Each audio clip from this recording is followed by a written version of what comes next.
ఒక వయసు వచ్చిన తర్వాత డబ్బు సంపాదించి తండ్రికి ఆసరా కాకపోతే మాతా నిందతి, నిందించడం తెలియని అమ్మ కూడా తిడుతుంది. నాభినందతి పిత, తండ్రి సంతోషంగా భుజం మీద చెయ్యేసి అక్కడికొచ్చావురా అనడు.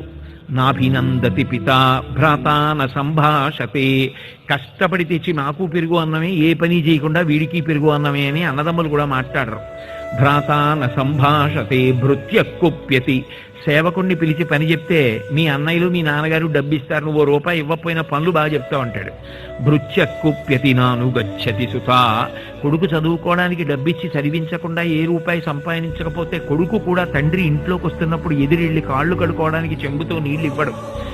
నానుగచ్చతి సుత కాంతాపినాలింగతే, భార్య కూడా ప్రియమార కౌగిలించుకోదు. కాంతాపినాలింగతే, ఆఖరికి అర్ధ ప్రార్థన శంకజాన కురుతే సల్లాపమాత్రం సుహృత్, ఆయన మంచి స్నేహితుడు పాపం.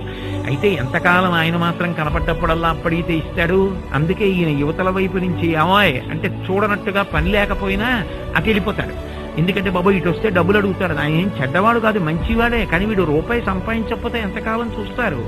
అందుకే అర్ధప్రార్థన శంకజాన కురుతే సల్లాపమాత్రం సుహృత్, తస్మాత్ నైతిక మధ్యమార్జన శృణు సఖే విత్తేన సర్వే వశాః.